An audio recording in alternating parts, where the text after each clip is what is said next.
से 40 फुट उधर होती थी, मगर आज ये जो नाव है ये बिल्कुल किनारे है, और इस किनारे है जहां हम अपनी मोटरसाइकिल खड़ी करते थे, जहां बैठकर हम ठंड में जो है धूप सेकते थे, और यहां पर हम चाय की जो है वो चुस्की मारते थे। फिलहाल आप देख सकते हैं कि यमुना की स्थिति जो है वो बहुत घातक है। यमुना अपने रुद्र रूप में है, यमुना अपने रौद्र रूप में है। ब्रेकिंग न्यूज ये है कि ITO का यमुना का छठ घाट जो है वो बुरी तरीके से जो है वो डूब चुका है, और फिलहाल चारों तरफ यमुना अपने रौद्र रूप में है। सरकारी नाव आकर खड़ी हुई है डिपार्टमेंट ऑफ दिल्ली की, वही छठ घाट है जिसमें छठ के दौरान जो है आने वाले 1 महीने के बाद पूजा करी जाएगी, मगर फिलहाल यमुना अपने रौद्र रूप में है। और इधर से आप देखेंगे तो लेफ्ट साइड में ये ITO का पुल है। ये ITO के पुल की स्थिति देखेंगे तो मैंने इतने वर्षों में, पिछले 35 से 37 सालों में यमुना का पानी ITO के पुल को टच कर रहा है, और इधर मेट्रो के बिल्कुल इर्द गिर्द जो है यमुना का पानी है। यमुना मैया की जय, यमुना मैया की जय, और यमुना मैया की जय। जय श्री राम, जय श्री राम, और जय श्री राम जरूर लिखिएगा। फिलहाल अभी यमुना के किनारे उसी छठ घाट पे पहुंच चुका हूं जिस छठ घाट की पिछले 2 साल से मैं आपको व्यवस्था बता रहा था, और ये हाल हो चुका है कि यहां पर हम लोग खड़े होते थे, यहां पर अभी फिलहाल नाव आ गई है। मैं कैमरामैन से कहूंगा जरा आप आगे आ जाइए, एक बार दिखा दीजिए। यहां पर अभी जो है ये सरकारी नाव आकर खड़ी हुई है डिपार्टमेंट ऑफ दिल्ली की, और फिलहाल जो है यमुना की वो ये है कि यमुना माई जो है पूरी जलमय रौद्र रूप में है। प्रकृति जो है वो अपना पूरा रूप दिखा रही है। एक बात आपको मैं इसमें बता दूं कि मैं पिछले 2 सालों में कम से कम 50 से 100 बार आया हूं।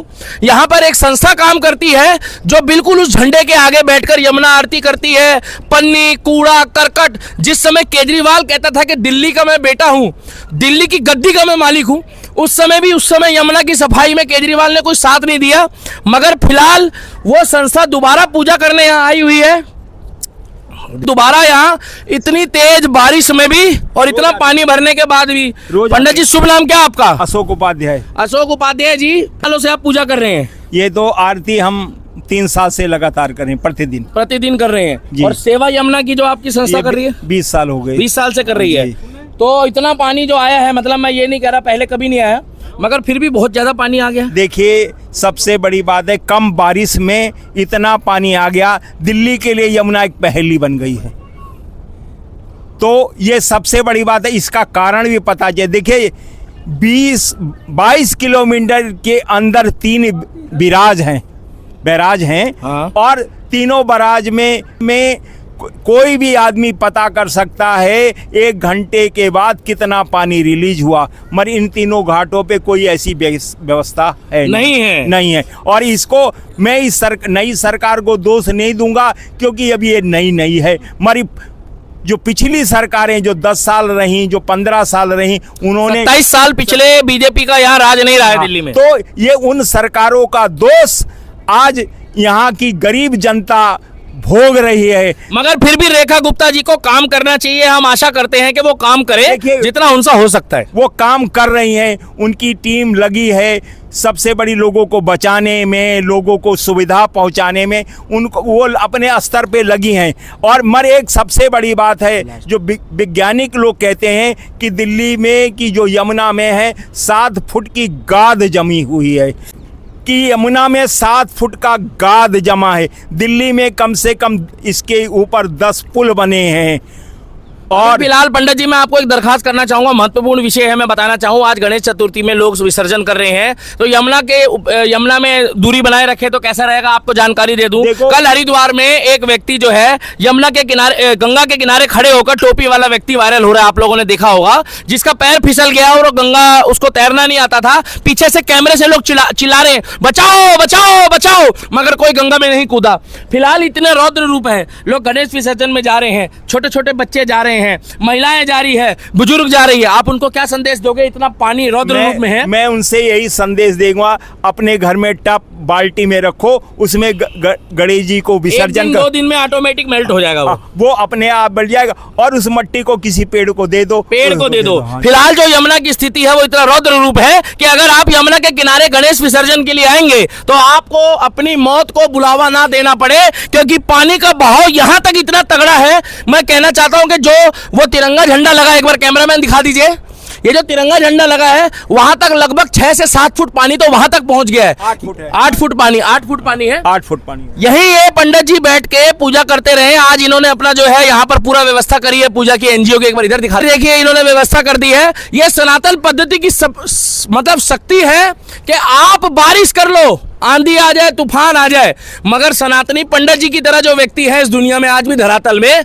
बारिश हो, धूप हो, आंधी हो, तूफान हो, ये रात दिन मतलब ये सनातन की सेवा के लिए, और प्रत्येक शाम को लगभग 6 बजे के आसपास आरती पे आते हैं। फिलहाल मैं आपको बताना चाहूंगा कि पानी जो है वो साफ सुथरा तो बहुत है, मगर ये जो पानी है, ये पानी अगर परेश साहब सिंह वर्मा और रेखा गुप्ता जी ने इसको संभाल लिया, इसकी व्यवस्था संभाल ली, तो ये नाले का रूप नहीं लेगा 3 महीने बाद, नहीं तो 3 से 4 महीने बाद पंडित जी दोबारा नाला बन जाएगा। बिल्कुल, बिल्कुल। गलत तो नहीं कह रहा? देखिए, सरकार की ये परीक्षा है। अगर ये नाला बन गया तो सरकार अभी मरी है, हम इतनी जल्दी नहीं गई, क्योंकि मोदी जी ने 3 साल मांगा है।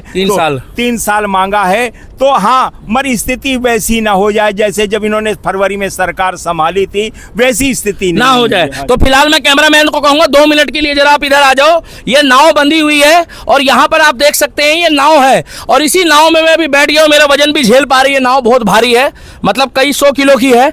और ये जो नाव है, ये नाव कम से कम यहाँ से 30 से 40 फुट उधर होती थी, मगर आज ये जो नाव है ये बिल्कुल किनारे है। और इस किनारे है जहां हम अपनी मोटरसाइकिल खड़ी करते थे, जहां बैठकर हम ठंड में जो है धूप सेकते थे, और यहां पर हम चाय की जो है वो चुस्की मारते थे। फिलहाल आप देख सकते हैं कि यमुना की स्थिति जो है वो बहुत घातक है। यमुना अपने रुद्र रूप में है, यमुना अपने रौद्र रूप में है। आप लोगों से हाथ जोड़ के विनती है कि कृपया नहाने धोने की व्यवस्था में बच्चों को ना भेजें।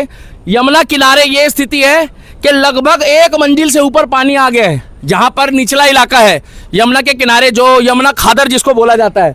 और इधर फिलहाल आप स्थिति देखेंगे तो ये हो रही है कि यहाँ पर इमरजेंसी के लिए गवर्नमेंट ने जो है ये जो बोट है वो तैयार रखी है। फिलहाल पुलिस यहाँ आने नहीं दे रही, मगर मीडिया कर्मियों को, पूजा और संस्था वालों को आने दिया जा रहा है।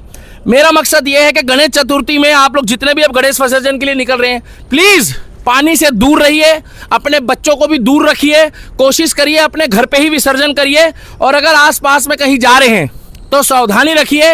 हालांकि गवर्नमेंट ने मना कर दिया है कि नदी में विसर्जन नहीं करने दिया जाएगा। सावधानी हटी, दुर्घटना घटी, और फिलहाल पानी चारों तरफ जो है वो जलमयी है, चारों तरफ जो है वो पानी ही पानी है। और ये छठ घाट जो है वो पूरी तरीके से डूब चुका है, और ये लग नहीं रहा ये वही यमुना है जिस यमुना को हम लोग आकर पास से दर्पण करते थे।